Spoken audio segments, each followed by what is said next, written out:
What is up, and welcome back to my channel. Before we get started, just ignore the hair situation. It was hair wash day, and so my curls are very wet, and who knows how they're gonna dry. Welcome to life of curly hair.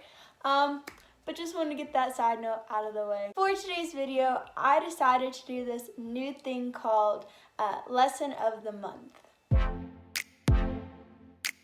Now, what Lesson of the Month is obviously kind of self-explanatory. I'm going to be sharing probably one or two of the biggest lessons that I've learned the past month, and so I'll be posting these as my last video of the month, maybe sometimes second to last depending on what comes, if there's a fifth Tuesday, and just telling you guys, kind of going along with what I said in my goals, my New Year's goals and stuff. If you want to go check that out, you can find it linked below, where I want to write 2 or more good things that happened within the month.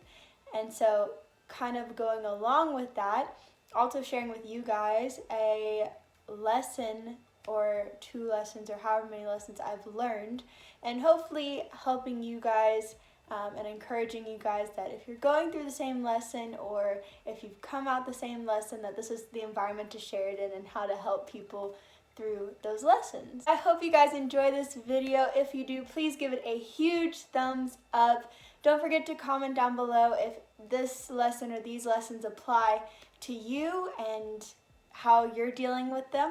And also don't forget to hit that subscribe button and turn on your post bell notifications so you are notified when I upload.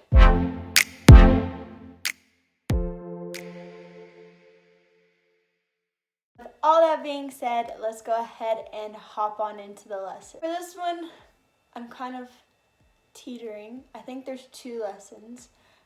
One that's more of a silly lesson and one that's more of a serious life lesson that will probably pop up in multiple videos, to be quite honest with you. So the silly one is, I don't know how many of you guys have ever tried sun-dried tomatoes, but with them, there's different ways that they come packaged, at least here in South Africa. So you have the ones that are like in a plastic container, kind of like sometimes herbs and stuff like that, and they're kind of rubbery, and so you have to actually like pan fry them a bit to kind of loosen them up, make them more malleable, easier to eat, if that makes sense. Or you can get them in a plastic pack where it has liquid, and so they're actually already pre-soft and already, I mean, if you want to eat them raw, I'm sure you could, but they're really great for cooking as well. One lesson I've learned is that the ones that come in the package, the ones that are really rubbery, do not cook really well any other way other than in a saucepan or something like that. I, being myself, tried to do them in the air fryer. We were making pizzas the other night, and I was gonna go cook them along with some chorizo sausage in a pan, like we normally would, just to get them to loosen up a bit before I put them on the pizza and cook them. And around that time, the gas ran out on the stove, and Grant was out doing something, and so the stove was not an option. So me being me, I was thinking, how can I get this to work? There's gotta be some way I can cook these before I put them on the pizza. So our handy dandy air fryer was just sitting right there in front of my sight, and I'm like, we cook chicken in this, we cook other vegetables in this. I'm sure if I put enough oil in that it will loosen them up, and it also cook the sausage. Well, it did cook the sausage well. As for these sun-dried tomatoes, I will leave a little clip if I have it. In case you ever wondered what a sun-dried tomato does in an air fryer, like what the heck? But other than that, they expanded, randomly enough. Just expanded and inflated, and they looked like pork rinds. That's it. So literally just they were burnt, you couldn't use them. Then I learned my lesson. I was like, you know what? Then we're just going to put them straight on the pizza. We're going to put just some normal ones on the pizza and hope for the best when it cooks with the cheese and stuff. I, being myself, tried to do them in the air fryer. We were making pizzas the other night, and I was going to go cook them along with some chorizo sausage in a pan, like we normally would, just to get them to loosen up a bit before I put them on the pizza and cook them. And around that time, the gas ran out on the stove, and Grant was out doing something, and so the stove was not an option. So me being me, I was thinking, how can I get this to work? There's got to be some way I can cook these before I put them on the pizza. So our handy dandy air fryer was just sitting right there in front of my sight, and I'm like, we cook chicken in this, we cook other vegetables in this. I'm sure if I put enough oil in that it will loosen them up, and it'll also cook the sausage. Well, it did cook the sausage well. As for these sun-dried tomatoes, I will leave a little clip if I have it. But other than that, they expanded randomly enough. Just expanded and inflated, and they looked like pork rinds. That's it. So literally just they were burnt, you couldn't use them. Then I learned my lesson. I was like, you know what? Then we're just going to put them straight on the pizza. We're going to put just some normal ones on the pizza and hope for the best when it cooks with the cheese and stuff. Well, that also didn't work. They ended up they didn't expand or anything. They just kind of burned. That was kind of it. They just burned. So I had to pick them off my pizza. So yeah, lesson learned. Just do sun-dried tomatoes in a sauce or on the stove. That's all you need. Don't try and put them on the pizza. Homemade pizza. Don't try and get creative like I did. That's my lesson. My more serious lesson is God always provides, and I feel like it's a constant reminder in my head where I always want to go and do my own thing, and I always want to take care of myself, and always want to work things out myself, and I always neglect God's hand in it all. And this month has been a hard lesson. I left my previous job, and my last day was December 15th. And so it had been a solid month of me from that point searching for an au pair job. Obviously, some families kind of get ahead of the game and start looking before the holidays, and probably about 80% of them wait until after the holidays and scurry super last minute to get someone. And that's completely fine. I knew around that time there would be a kind of uprise of people who needed au pairs, and that was going to be my peak point of trying to find an au pair job. And honestly, it was a difficult process to go through. You see, when you're looking for an au pair job, other than having connections, which I don't necessarily have here like I do in the States with young families, I was on a website, and so the website had my profile, and it would match my profile with other families' profiles that met the same needs, same requirements, and stuff like that.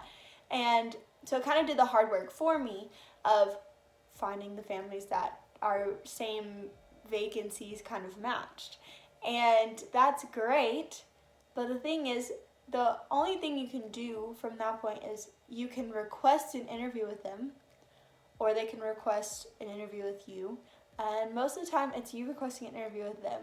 And then from there, it is them having to take the next step of actually messaging you. Unless they make their contact details public, in that case, you can take the opportunity and message them yourself. But most likely, they're private, so you won't get their contact details. So the hard thing comes where probably over half of them don't actually reply to the interview request. They don't decline it, they don't accept it, nothing.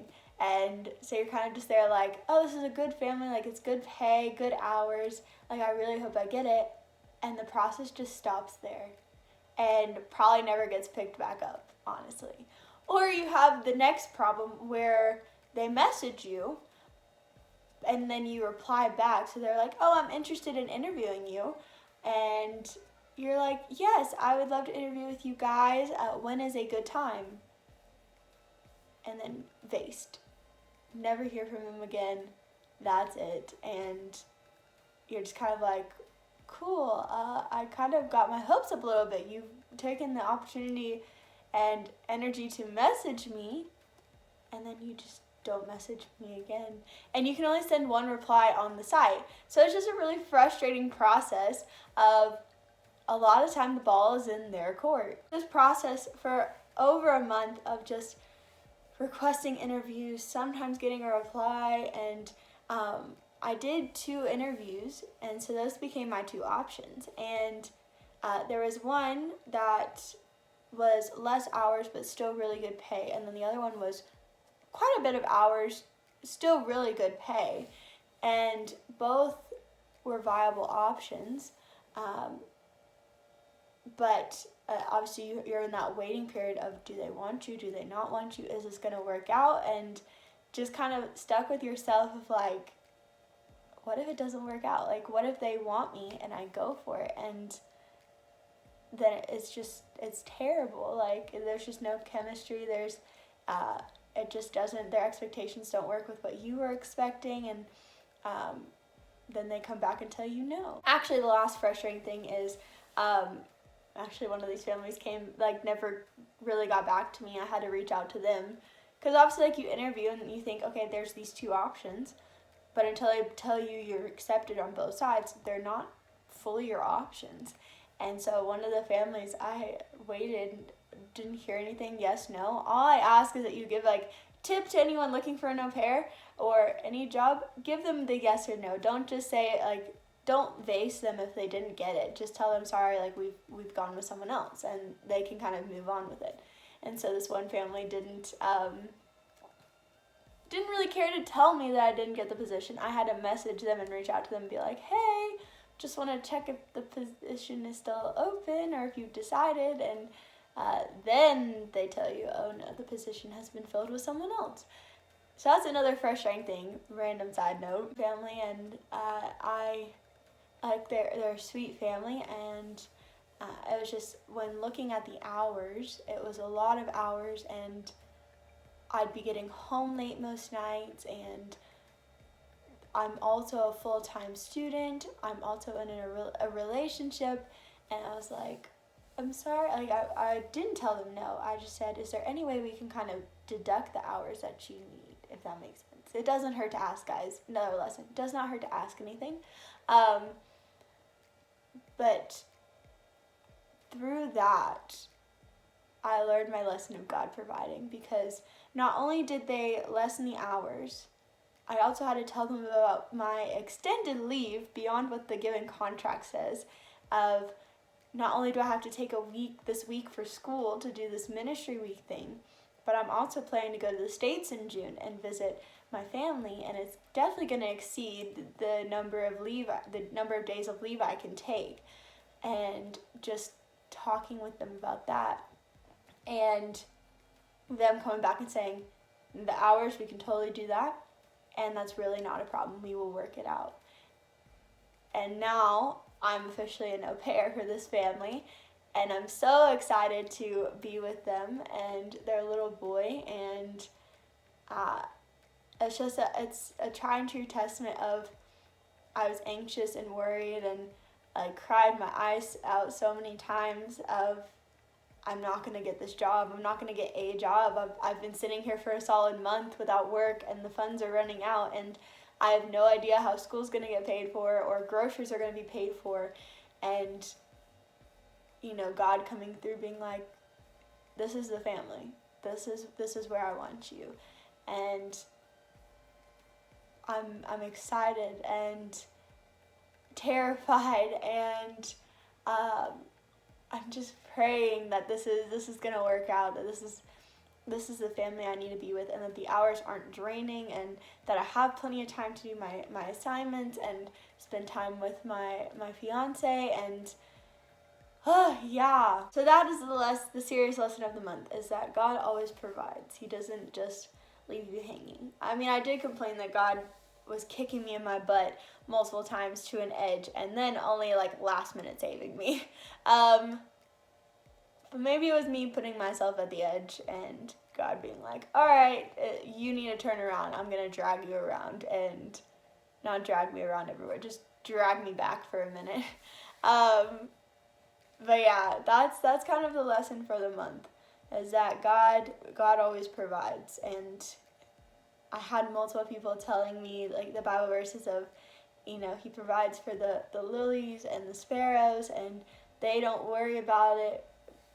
How much more does he love you to provide that for you? And I really see that, and I it's going to be a good propeller in my faith and coming back to knowing God and talking with God more, because it's been a little bit of a rough patch with him, especially through my previous job. And I think this will be a good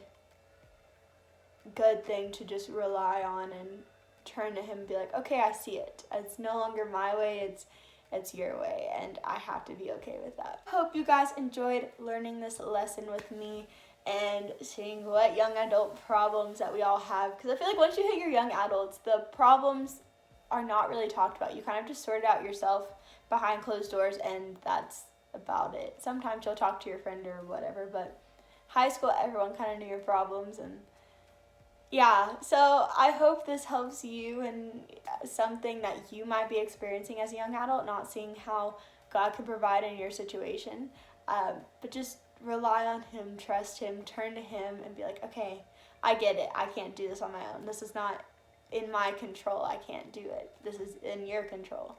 Yeah, I hope that was a good lesson. If you're learning that same lesson, mine's a constant lesson of this. Honestly, it's a constant worry providing, up and down roller coaster. So if you're struggling the same way I am, comment down below and let me know. Yeah, and with all that being said, I hope you have an amazing day, and I will see you in my next video. Bye, guys.